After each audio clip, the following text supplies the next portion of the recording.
हम लोग 11वीं में अभी तक एकल स्वामित्व का पढ़ चुके हैं, जिसको बोलते हैं सोल प्रोप्राइटर। एकल स्वामित्व का, एकल स्वामित्व का, सोल प्रोप्राइटर का हम लोग सोल प्रोप्राइटर, है ना। एकल स्वामित्व का खाता पढ़ चुके हैं हम लोग, जिसमें प्रॉफिट वॉफिट निकालते थे, है ना।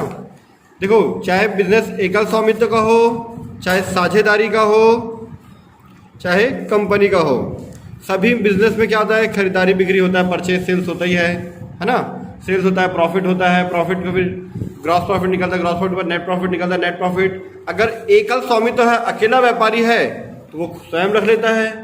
पर साझेदारी में होता है तो साझेदार लोग आपस में बांटते हैं। कंपनी में तो कंपनी में जो मेंबर होते हैं, कंपनी के जो सदस्य होते हैं, वो लोग बांटते हैं, ठीक है। साझेदारी में क्या होता है, जो उनका अनुपात होता है उसके हिसाब से बांटा जाता है। पर कंपनी में, कंपनी के केस में जो नॉर्मली जो उनका पूंजी होता है, पूंजी के अनुपात में बांटा जाता है, ठीक है। मतलब जिसके पास जितना पूंजी होगा, जितना अंश होगा, पूंजी को किसमें बांट देते हैं, कंपनी की पूंजी को शेयर में बांट देते हैं, अंश में, ठीक है। कंपनी की पूंजी को शेयर में बांट देते हैं, जितना जिसके पास शेयर है उसके हिसाब से प्रॉफिट का डिस्ट्रीब्यूशन किया जाता है, ठीक है। तो एकल स्वामित्व में जो नेट प्रॉफिट आता है वो अकेला बिजनेस में रख देता है। एकल स्वामित्व मतलब अकेला मालिक, सोल प्रोप्राइटर।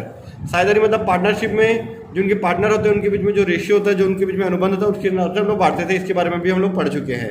एकल स्वामित्व के बारे में 11वीं में पढ़े थे, अकेला बिजनेस में रहता था। साझेदारी के बारे में हम लोग 12वीं में कुछ पढ़े हैं। अब कंपनी में पढ़ते हैं। कंपनी के बारे में, कंपनी में कहते हैं कंपनी के जो मेंबर होते हैं उनको वो लोग जो है अपने अपने पूंजी के हिसाब से बांटते हैं, ठीक है।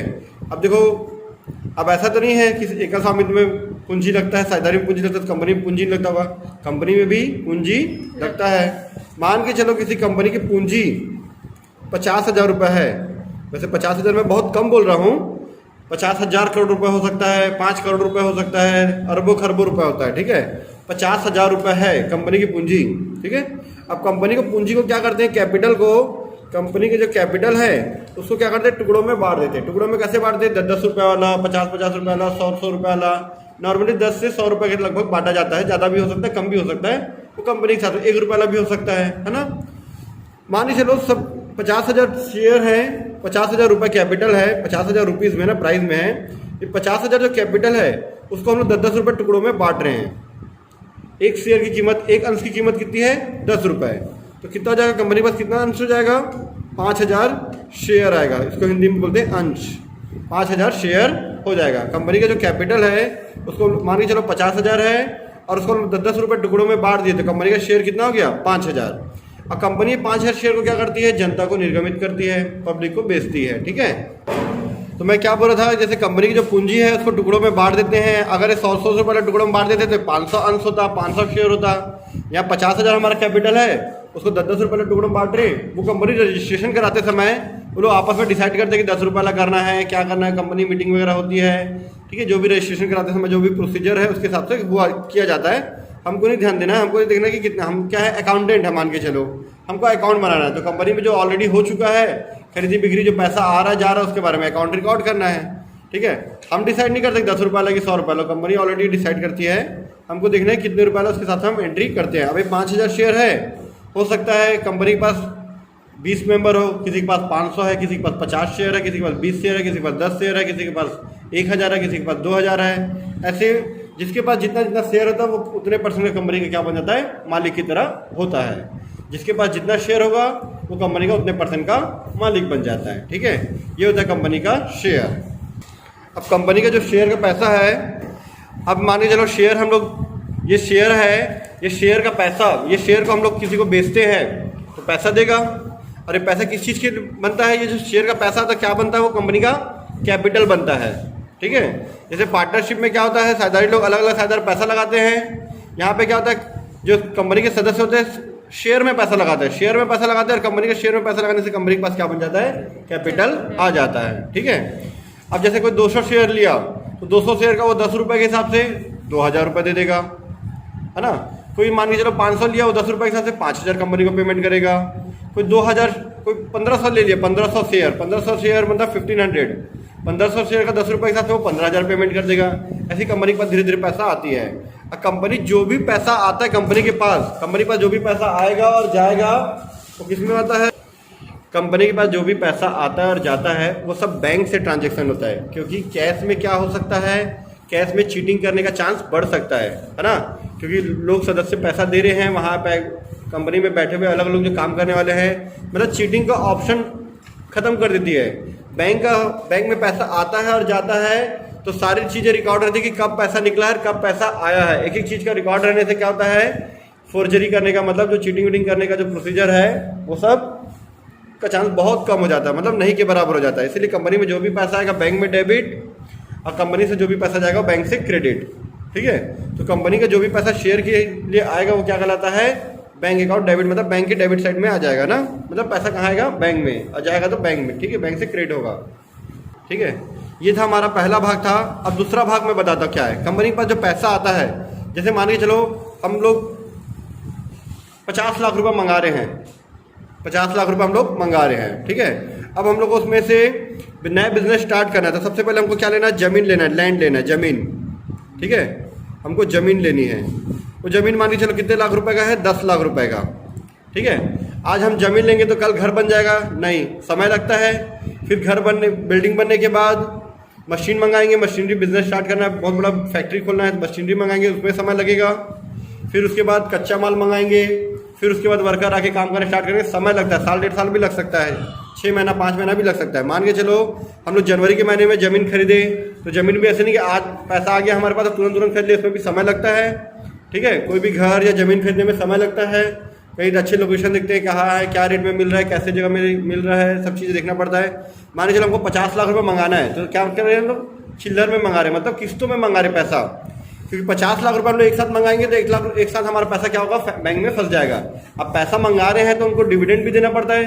ठीक है, डिविडेंड क्या होता है बताऊंगा। जैसे हम लोग किसी से उधारी लेते हैं तो हम लोग क्या देते हैं, ब्याज देते हैं, वैसे ही हम लोग उधारी में पैसा मंगा रहे हैं एक तरह से, मान के चलो। ठीक है, पब्लिक से क्या कर रहे हैं हम लोग, उधारी में पैसा मंगा रहे हैं। अब मान के चलो मैं सबसे पहले क्या किया, 50 लाख, मुझे टोटल हमको 50 लाख आने वाला है। हमारे पास मान के चलो कितना है, 5 लाख शेयर है, 10 रुपये वाला, 5 लाख शेयर का 10 से गुना करूँगा कितना होगा, 50 लाख रुपए। मेरे पास 50 लाख रुपए आने वाला है तो 50 लाख रुपए में मैं क्या कर रहा हूँ, किस्तों में मंगा रहा हूँ, 10-10 लाख के किस्तों में मंगा रहा हूँ। तो पहले मैं क्या किया, माने चलो जनवरी में मैं 10 लाख रुपए मंगा लिया, नया स्टार्ट करा बिजनेस, तो 10 जनवरी में क्या किया, मैं 10 लाख रुपए मंगा के मैंने 10 लाख का ज़मीन ले लिया। फिर उसके बाद हम लोग उस ज़मीन पे भवन बना रहे हैं, है ना। भवन की कीमत मान के चलो, बिल्डिंग की जो कीमत है वो कितना है, मान के चलो वो भी बनाने का खर्चा कितना आ जाएगा, 10 लाख रुपये आ जाएगा। वो गया 10 लाख रुपये, वो फरवरी में मंगा लिए। फिर मान के चलो बिल्डिंग में बनना तैयार हो गया, अब हम लोग मशीनरी खरीद रहे हैं, मशीनरी खरीदने के लिए फिर पैसा मंगाएंगे। फिर फरवरी में मान लो मशीनरी जो है, मशीन या प्लांट बोलते हैं हम लोग, मशीनरी या प्लांट, है ना, जो बहुत सारी मशीन वगैरह मंगा रहे हैं, मान चलो वो भी कितने का, 10 लाख रुपए का। फिर हम लोग मान चलो कितने का है वो, 15 लाख रुपए का है, 15 लाख रुपए का पूरा मशीन वशीन मंगा लिए। ठीक है, फिर 15 लाख रुपए मशीन मंगाने के बाद अब हमको क्या चाहिए, कच्चा माल चाहिए, और वहाँ पे जो भी मतलब और भी बहुत सारी चीज़ें चाहिए, है ना, परमिशन लेना है और बहुत सारी चीज़ें करवानी है। उसके लिए फिर हम लोगों को कितना चाहिए, 15 लाख रुपए चाहिए, है ना। कच्चा माल वगैरह जो भी है, रॉ मटेरियल वगैरह बोला जाता है हम लोग इंग्लिश में। ठीक है, रॉ मटेरियल्स वगैरह जो भी है ना, बहुत सारी चीज़ें हम लोग मंगा रहे हैं। मान चलो 15 लाख रुपए लगभग और चीज़ें मंगा रहे हैं बिजनेस स्टार्ट करने के लिए, है ना। तो लगभग हमारा 50 लाख रुपए ये आ गया। मतलब हो सकता है अगर हम लोग जैसे किसी का नया बिजनेस खरीद रहे हैं, किसी का बिजनेस डायरेक्ट खरीद रहे हैं, तो हमको हो सकता है 50 लाख की जरूरत तुरंत हो, तो पैसा किस में, चिल्लर में मंगाएंगे, किस्त में नहीं, एक बार में मंगाएंगे। ठीक है, अगर हमको मान के चलो हम लोग लोन लेके बिजनेस करें, मान के चलो हम लोग लोन लेके बिजनेस करें, तो किसी का बिजनेस अगर खरीद रहे हैं तो 50 लाख का तुरंत पेमेंट करना पड़ेगा उसको, कि किस्तों में पेमेंट करें, उसको तुरंत पेमेंट करना पड़ता है। हम लोग 50 लाख रुपए तुरंत लेंगे, लोन जो है पूरा 50 लाख का पूरा लेंगे। ठीक है, लेकिन अगर वही हम लोग खुद का बिजनेस कर रहे हैं और धीरे धीरे स्टार्ट कर रहे हैं तो क्या करेंगे, धीरे धीरे लोन लेंगे, क्योंकि एक साथ लेंगे तो एक साथ ब्याज पटाना पड़ेगा, धीरे धीरे लेंगे तो जैसे जैसे जितना लेट से लेंगे उतना ब्याज हमको कम लगता है। ब्याज बचाने के लिए हम लोग क्या करते हैं, किस्तों में पैसा लेते हैं उधारी। सेम वैसे यहाँ पे भी क्या कर रहे हैं हम लोग, जो पब्लिक से जो पैसा ले रहे हैं, हमारा जो शेयर है उसको सेल किए हम लोग, हमारा जो शेयर है वो जनता को बेचे हैं, तो जनता से जो पैसा आ रहा है उसको हम लोग किस्तों में मंगा रहे हैं। पहले 10 लाख मंगाए, तो ज़मीन खरीद लिए, फिर बिल्डिंग खरीदने के लिए 10 लाख रुपया और लगा, फिर मशीनरी खरीदने के लिए 15 लाख, फिर कच्चा माल या फिर और भी चीज़ें जो खरीदने के लिए कितना मंगा दे, 15 लाख, टोटल हो गया 10, 10, 15, 15, 50 लाख रुपए। ठीक है, ये 50 लाख। ठीक है, किस्तों में भी होता है, कभी कभी हम लोग कंपनी से पैसा एक साथ भी मंगाते हैं। ठीक है, किस्तों का नाम दिया गया है, वो किस्तों का नाम क्या होता है बताता। पहला होता है एप्लीकेशन। एप्लीकेशन क्यों बोला जाता है इसको, हिंदी में आवेदन बोलते हैं, इंग्लिश में एप्लीकेशन। इसको एप्लीकेशन इसलिए बोला जाता है क्योंकि हमको थोड़ी ना पता कि कौन खरीदने वाला है, तो हम क्या करेंगे, इसका विज्ञापन करेंगे या प्रचार प्रसार करेंगे कि हमारा कंपनी का शेयर हम बेचने वाले हैं या निर्गमित करने वाला, वो वर्ड यूज़ किया जाता है, निर्गमित करना, शेयर इशू करेंगे, निर्गमित इशू करना बोलते हैं, ठीक है। हम इशू करना चाहते हैं या बेचना चाहते हैं, ठीक है। तो पब्लिक जिसको खरीदना है हमारी कंपनी का शेयर, वो क्या करेगी, पहले आवेदन देती है, एप्लीकेशन देती है। इसीलिए पहला तो आवेदन के साथ में क्या करते हैं हम लोग, पहला किस्त मंगा लेते हैं, ठीक है। इसीलिए किस्तों का जो नाम है उसका पहला नाम क्या दिया गया है, एप्लीकेशन। फिर क्या करते हैं हम लोग, हमारे पास जो एप्लीकेशन आ गया है उसमें से सबको फिर बांटते हैं।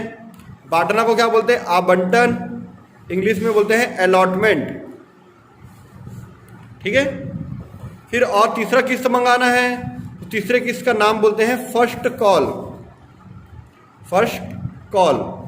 फिर दूसरा मंगाना है और पैसा मंगाना है तो चौथे जो हमारा इंस्टॉलमेंट है उसका नाम होता है सेकेंड कॉल। अगर इसी में पैसा ख़त्म हो गया तो उसी को सेकेंड एंड फाइनल लिखेंगे।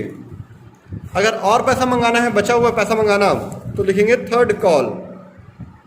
अगर यहीं पे ख़त्म हो गया तो थर्ड एंड फाइनल कॉल। अगर 30 किस्त का है तो application, allotment, first and final call. चार किस्त का है तो application, allotment, first call, second and final call.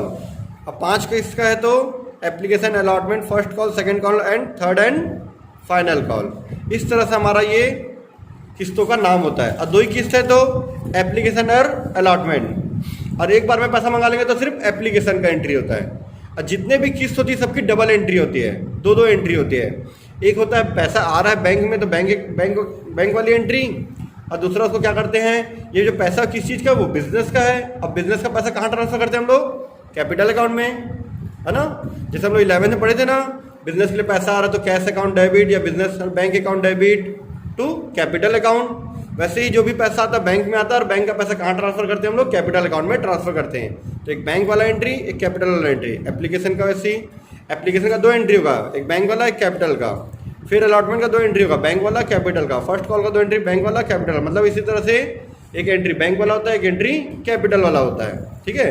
अगर आपका 3 किस्त है तो 6 एंट्री होगा, 4 किस्त है तो 8 एंट्री होगा, 5 किस्त है तो 10 एंट्री होगा, और एक ही किस्त है, एक ही बार में पूरा पैसा मंगा रहे तो 2 एंट्री होगा, ठीक है।